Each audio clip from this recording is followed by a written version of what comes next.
The air grew colder as the car climbed the winding road to Widow's Hill. Emma shivered, staring at the foreboding silhouette of the old house against the crimson sky. She and her friends, Alex and Mia, had agreed to stay the night in the abandoned mansion for a dare. Locals whispered about its cursed history, but they dismissed it as small-town superstition. The front door creaked open, revealing a grand yet decayed interior. Cobwebs adorned the chandeliers, and the air smelled faintly of mildew. They set up their sleeping bags in the living room, laughing nervously. "Did you know the story?" Mia asked, her voice low. Emma shook her head. "Only bits and pieces." Alex grinned. "Legend has it, the house belonged to a widow who went mad after her husband disappeared. They say she locked herself in the attic and was never seen again."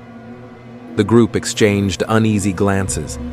As the night deepened, strange noises echoed through the house. Footsteps creaked on the stairs, though no one had gone up. Doors slammed in the distance, and an icy draft swept through the room despite all the windows being shut. "I think it's just the wind," Alex muttered, though his voice quivered. Then Emma noticed something odd. The large mirror above the fireplace reflected not 3, but 4 people. A woman in a long, tattered dress stood behind them, her face obscured by a veil.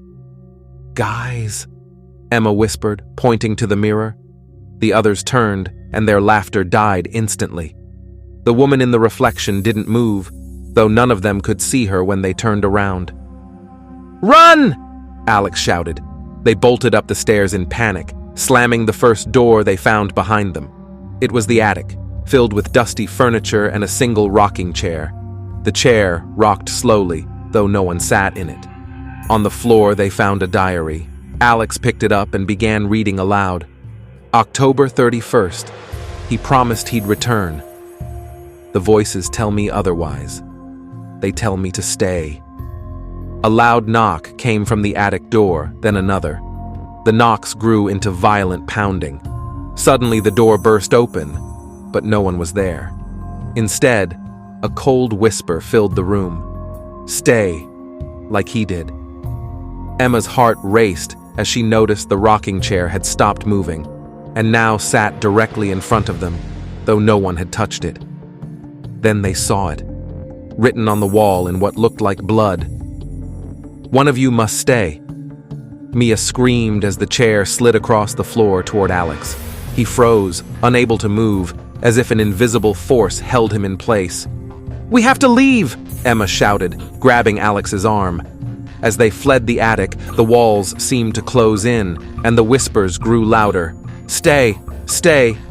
They stumbled out of the house just as the sun rose, collapsing onto the dew-covered grass.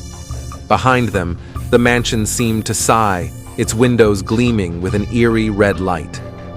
Later that day, Emma searched for information about the house. She gasped when she saw a photograph of the widow. It was the same veiled figure from the mirror. But the most chilling part? Alex had a strange mark on his wrist, a handprint burned into his skin. The whispers still haunt him to this day.